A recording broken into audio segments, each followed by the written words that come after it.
최근에 그 KB부동산 주택 거래 동향을 보면 서울 집값 평균이 10억을 넘었다 그러죠. 근데 아파트만 놓고 따지면 13억을 넘었어요. 근데 재밌는 거는 격차가 너무 크다는 거예요. 상위 20% 아파트 평균은 30억이에요. 그리고 하위 20% 아파트 평균은 4억 9천이에요. 서울 시내. 양극화가 심하다는 걸 알 수 있겠죠. 마찬가지로 강남 3구가 지금 핵심인데 강남 3구 중에서도 안 오른 지역도 있어요. 또 떨어진 지역도 있어요. 그러면 강남 3구 중에서 핵심 지역 있잖아요. 오른 이유가 똘똘한 한 채 정책, 잘못된 정책이거든요. 다주택자를 규제하고 지방의 열채가 40억이다. 근데 서울의 한 채도 40억이다. 그럼 지방에 열채 가지고 있는 사람은 투기꾼이냐 과연? 그럼 서울이 한 채 가지고 있는 40억짜리 갖고 있는 분이 오르냐 하는 걸 따져봤을 때 다주택자를 잘못된 걸로 몰고 한 채 갖고 있는 고가주택을 똘똘한 한 채라는 미명하에 정책을 피니까 지방의 부자들이 그럼 지방에 뭐 5채 10채 갖고 있을 필요 뭐 있냐 다 팔고 서울의 핵심 지역을 사자. 여기를 사다 보니까 자꾸 오르는 거예요. 또 오르니까 또 더 사요. 부자들이 더 사기 시작해요. 그럼 강남구 우리가 사고 싶은 핵심 지역 30억 40억 한단 말이에요. 그런데 여기에 연거리라고 우리가 들어봤죠. 또 30억 분이 안 되는데도 대출을 무리하게 받아서 사는 분들은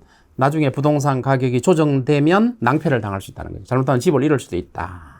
그 살 능력이 안 되는데 무리하게 사는 분들도 생기기 시작해서 신고가가 더 형성되는 거죠. 근데 거기에 부안해동에서 따라가면 안 된다는 게 내 전 재산을 거기에 걸고 산다든가 또 무리하게 대출을 받아 산다든가 이런 분들은 그런 지역에 사면 안 되는 거죠. 사실 그 똘똘한 한 채라는 게 굉장히 예전부터 있었던 많이 들어온 얘기였거든요. 다주택자를 규제하기 시작하면서 한 채를 가지고 있는 사람은 선이고 여러 채의 주택을 가지고 있는 사람은 악이다 이런 식으로 분류를 시작한 거죠. 근데 사실은 다주택자라고 해서 안 좋은 걸로 분류할 필요가 없거든요. 부동산 가격을 가지고 따져야지 집을 몇 채 갖고 있다 가지고 따진다는 거는 조금 잘못된 정책이 아닌가. 그래서 똘똘한 한 채가 최고 중심지로 모이게 하고 신고가를 형성하게 만들었다는 거죠.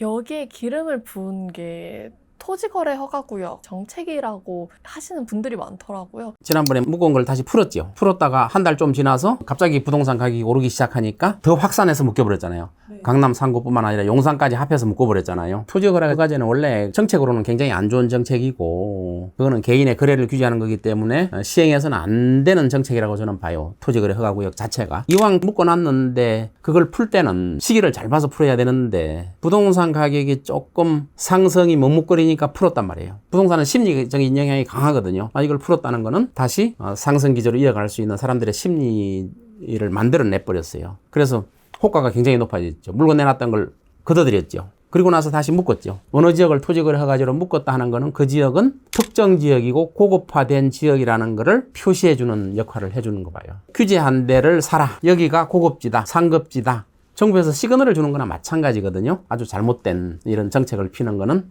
저는 문제가 있다고 봅니다. 그리고 또 학습 효과가 있잖아요. 언젠가는 또 떨어질만 하면 허가제를 풀어서 또 올려주겠지.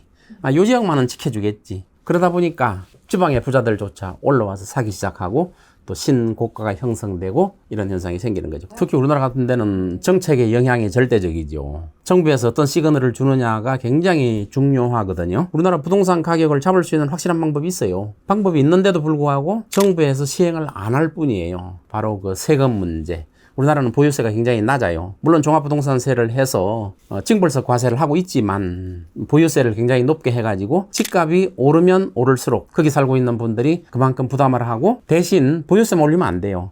양도세나 취등록세 이런 걸 대폭 없애거나 줄여야 돼요. 또 상속세도 없애거나 대폭 낮춰야 돼요. 그러니까 세금에 이 재배분을 해줘야 돼요. 그래야 거래를 자유롭게 할 수 있고 보유세가 높기 때문에 부담이 되는 분들은 팔려고 그러겠죠. 근데 살려는 분들은 어때요? 부담이 많이 되니까 살려는 계층은 한정되어 있고 잘 안 살려고 그러겠죠. 그럼 부동산 값이 떨어지잖아요. 떨어지면 떨어질수록 세산세는 또 적게 내잖아요. 그래서 정책을 필 때 항상 뭐 전월세 세입자들 때문에 세산세를 올리면 피해를 간다 이렇게 말하잖아요. 언제부터 전월세 세입자들을 고려해줬다고 그렇게 말을 하는지 모르겠는데 세산세를 높이면 세입자들한테 전가된다 하는데 실제로 세산세를 올리고 양도세나 낮추고 상속세 낮추면 집값이 떨어진단 말이에요. 반값 이하로 떨어지게 돼 있어요. 떨어지면 전월세 사는 사람들이 평생 전월세 살아요? 살 능력이 생기는 거죠. 집값이 떨어지면. 그런 식으로 정책을 펼칠 생각은 안 하고 세산세를 올리면 오히려 세입자들이 돈이 없는 사람들이 더 큰 피해를 가진다 하는 이런 잘못된 말을 언론에서 또 떠들어댄다고요. 그 말도 안 되는 말들을. 이재명 당선인의 이제 취임을 이제 앞두고 있는 상황인데 지난 선거 때를 이제 돌이켜봐도 세금 관련된 공약은 제가 많이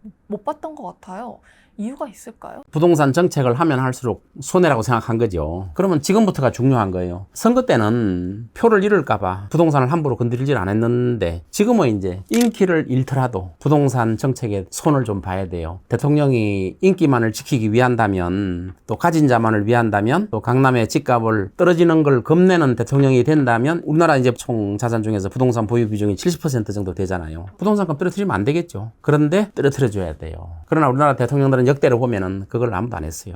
이때 과감하게 대출도 규제하고 또 세제도 개편하고 해서 인기 없는 정책을 하면 우리나라가 앞으로 부동산 시장이 건전하게 발전할 수 있는데 과감하게 제도 개혁을 해야 될 필요가 있다. 저는 이렇게 보고 있습니다. 우리나라는 지금 부동산에 너무 몰빵을 하고 건설 경기를 살림으로써 경제 시스템을 유지돼 가고 있는데 부동산의 70-80%를 몰빵한 나라는 다 망했잖아요. 그것처럼 우리나라도 부동산에 몰빵한 것을 주식으로 자꾸 이전. 우리 중국의 시진핑이 2016년에 이런 말을 했어요. 지금부터 주택은 투자의 대상이 아니라 사람이 사는 공간으로 해야 된다. 그때부터 금융 규제를 하기 시작했잖아요. 중국의 유명한 흥다그룹, 중저그룹 이런 것들이 다 파산을 했어요. 그거는 중국 정부가 안 맞고 부동산이 거품이 터지게 놔둔 거예요. 시진핑이. 이 콘크리트 투자하지 말고 이제부터 AI에 투자하자. 이렇게 방향을 튼 거예요. 엄청나게 올바른 방향이잖아요. 콘크리트에서 AI 쪽으로 돌린 것. 그런 정책을 우리가 써야 된다는 거죠. 물론 중국은 장기 집권이니까 가능하겠지만 우리나라는 5년뿐이 안 되니까 아예 폭탄을 다음 정권에 넘기지. 이런 유혹이 생길 거란 말이에요. 그러나 내 때에 터뜨리면 장기적으로는 칭송을 받는단 말이에요.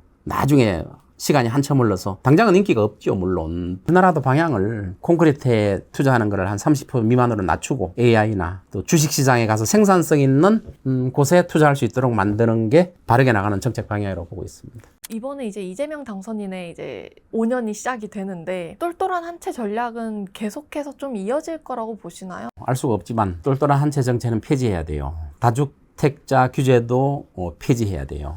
자유롭게 거래하게 놔두고 대신 그 보유세를 높이면 다 해결돼요. 그러나 그거는 잘 안 하는 게 우리나라는 부동산 가격을 지키려는 거대한 카르텔이 있어요. 그러한 카르텔이 있기 때문에 그런 카르텔들이 움직여서 정책을 마음대로 피지 못하게 할 수도 있는, 과거에도 그렇게 되어 왔거든요. 부동산 가격을 떨어뜨리려고 하면 그걸 막는 세력들이 분명히 있어요. 건설회사가 될 수도 있고 또 부동산 관련 회사가 될 수도 있죠. 공무원 집단이 볼 때는 임시직이잖아요. 5년만 버티면 되잖아요. 근데 대통령의 강한 의지가 있으면 얼마든지 할 수 있어요. 그걸 집권 초기에 해야 돼요. 1년 내로 끝내야 돼요. 지금 트럼프 대통령이 이제 3개월, 4개월 됐는데 과감하게 정책을 피잖아요.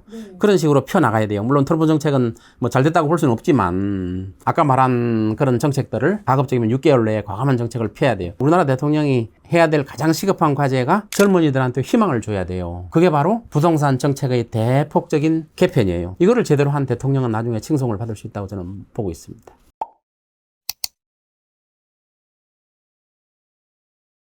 최근에 좀 부동산 뉴스나 커뮤니티를 보면은 가뜩이나 어려운 부동산이 더 헷갈려지거든요. 저는 그 언론의 기능이 부동산 가격을 너무 초고가 아파트 쪽에 맞추고 있는 게 아닌가 이렇게 보고 있습니다. 신고가 형성되고 부자들의 리그를 계속 신문에서 내주면 부동산 값은 계속 폭등하는 걸로 보이거든요. 근데 우리나라 전체를 봐요. 또 서울 시내 전체를 보면 안 오르는 지역이 계속 있잖아요. 신고가 형성되고 있지만 안 오르는 지역도 제법 있잖아요. 이런 데는 다루지 않고 또 지방 미분양 문제를 해결하려는 그런 움직임은 보이지 않고 오로지 신고가만 계속 내놓고 연예인들이 사가지고 얼마 남겼다 이런 기사를 내보내는 것은 어떤 의도가 있다고 봐요. 재건축 아파트들이 집값을 계속 끌어올릴 거다라고 이제 말씀하신 분들이 많거든요. 박사님께서는 1기 신도시가 처음에 만들어질 때부터 감정에 참여를 하셨었잖아요.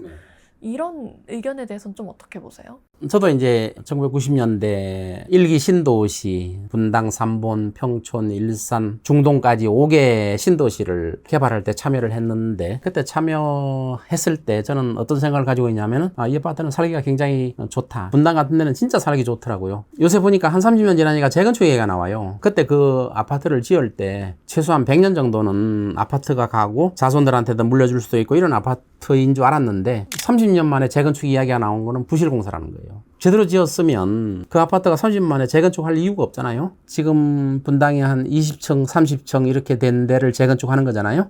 이거는 이제 분담금이 좀 많이 나올 거예요. 지금은 분담금이 뭐 안 나온다고 말은 하지만 나중에 입주할 때쯤 되면 분담금이 많이 나올 걸로 저는 봐요. 한 5억 정도 나오지 않을까 이렇게 보고 있어요. 지금 서울도 재건축하는데 분담금이 안 나올 거라고 건설회사가 수주했다가 나중에 입주할 때쯤 되니까 7억, 8억 내라고 그런 데가 있어가지고 입주를 못 하고 있는 데가 있어요. 근데 이 재건축은 한없이 진행될 수가 없거든요. 이번에 지면은 한 50층, 60층 이렇게 질 수 있겠죠. 또 30년짜리 아파트를 또 짓느냐 이런 의구심이 생기잖아요. 30년짜리 아파트 지면 안 되거든요. 이제는 만일 50층, 60층 됐는데 30년 지나가지고 또 재건축한다. 그럼 또 100층, 150층 지을 수 있겠어요? 물론 용적률을 완화해서 기술도 발달했기 때문에 지을 수는 있어요. 그런데 우리가 고층화시키면 시킬수록 공사비가 기하급수적으로 드는 거 알죠.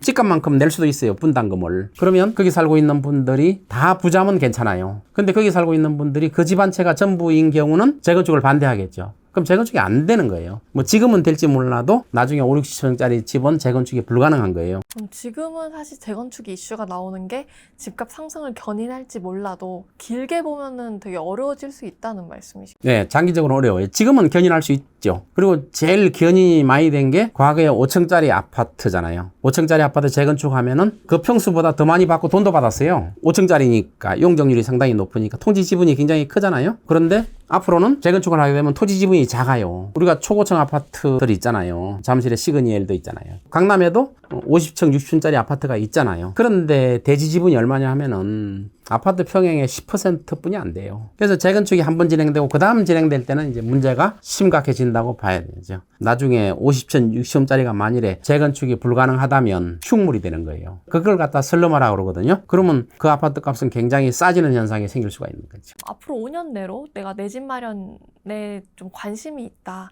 하시는 분들이라면 지금 시점에서 어떤 부분을 좀 눈여겨봐야 될지. 저는 이제 집을 사시는 분들은 자기 감당 능력에 맞는 집을 사야 돼요. 지금 뭐 재개발 재건축이나 또 규제 완화가 계속 진행된다고 공약에도 나와 있었고 이제 대통령이 당선된 다음에도 그러한 것들이 과연 진행될 수 있느냐를 그거는 두고 봐야 되겠죠. 공급이 많이 나오기가 힘드는 게 재개발 재건축은 한계를 가지고 있잖아요. 그리고 또 신도시를 개발하는 거는 과거에 1기 신도시는 서울에서 20km 정도뿐이 안 되기 때문에 가까웠어요. 2기 신도시까지도 뭐 광교, 동탄 뭐 이렇게 비교적 가깝잖아요. 근데 3기 신도시는 서울에서 굉장히 멀어요. 그래서 아직까지 진행이 안 되잖아요. 근데 거기다가 또 4기 신도시를 만든다 하는 거는 10년이나 15년 후의 이야기죠. 자, 먼 장래 이야기죠. 집을 사시려고 하시는 분들은 그러면 지금 집값이 너무 비싼데 언제 사야 될 거냐 이런 고민들을 많이 하는 거예요. 앞으로는 장기 저성장이고 또 집값이 오르지를 않는단 말이에요. 집값이 앞으로 오르려면 전제 조건이 있어야 되죠. 인구 증가하고 소득 증가하고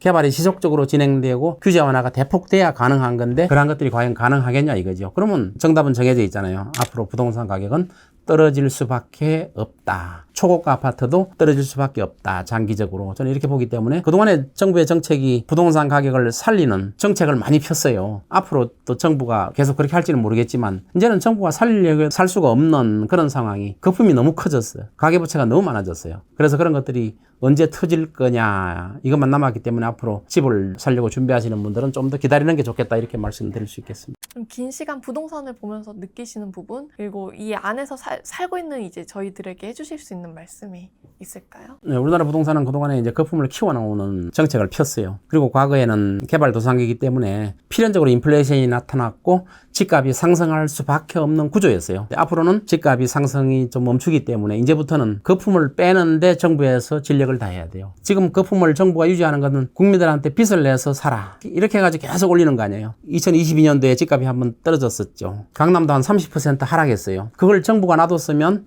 강남도 50% 밑으로 떨어졌을 거예요. 2023년 1월 달에 정부가 뭘 했어요? 보금자리론. 국민 여러분 빚으로 자 아파트를 사십시오. 그래서 과감하게 정책 대출을 풀었잖아요. 그리고 집값에 뭐 70%, 80%까지 대출을 해준다. 이랬잖아요. 그 당시에 둔촌 주공 12,000세대가 분양이 시작됐는데 그대로 놔두면 미분양이잖아요. 근데 과감하게 정책 대출을 풀고 온갖 규제를 풀어가지고 다시 집값을 올려놨어요. 1년 만에. 그래서 거품이 더 커지고 가계부채가 더 늘어난 거예요. 앞으로 터질 폭탄만 더 크게 만든 거예요. 과거에 그 폭탄이 조그맣다면 지금은 이제 핵폭탄이 돼버린 거예요. 그러니까 이게 정부가 계속 빚을 내서 부동산 값을 잡아나가는. 근데 그 빚이라는 게 뭐예요? 전부 국민들의 세금 아니에요. 앞으로 빚을 더 내서 부동산을 사라 하는 건 이제 멈춰야 돼요. 지금부터는 2,000조 가까이 되는 가계부채를 줄여나가는데 저는 진력을 해야 된다고 봐요. 저는 뭐 평생 부동산만 해왔던 사람이고 제가 유튜브를 시작하면서 부동산에 대해서 솔직하게 이야기를 저는 시작했는데 제 가까운 친한 분들이 그런 이야기들을 많이 해요. 당신은 기득권자인데 왜 부동산 자꾸 하락한다고 이야기를 하느냐. 그 다음에 떨어지는 정책을 왜 자꾸 쓰라고 주장을 하느냐. 이런 이야기를 하더라고요. 월급쟁이로 시작했고 저는 30대 때 서울에 아파트를 샀기 때문에 어떻게 보면은 기득권자라고 볼 수 있겠죠. 그렇지만 부동산이 거품이 점점점 늘어나는 걸 보고 또 젊은 사람들의 빚을 내서 집을 사는 걸 보고 나서 또 정부가 빚을 내서 집을 사라고 하고 계속 빚쟁이를 만들어 나가는 과정을 보고 이러다가 우리나라가 절단나겠다 이렇게 생각을 한 겁니다. 콘크리트에다 투자하는 건 이제 멈추고 이러한 것들을 AI 쪽으로 가게 정부가 유도를 하기 시작해야 된다. 그래서 새로운 정부도 이런 쪽으로 유도를 해야 된다고 저는 봐요. 그래서 저는 이런 것들이 굉장히 두려운 거예요. 이런 시각을 가지고 유튜브에서 이야기를 하기 시작했죠.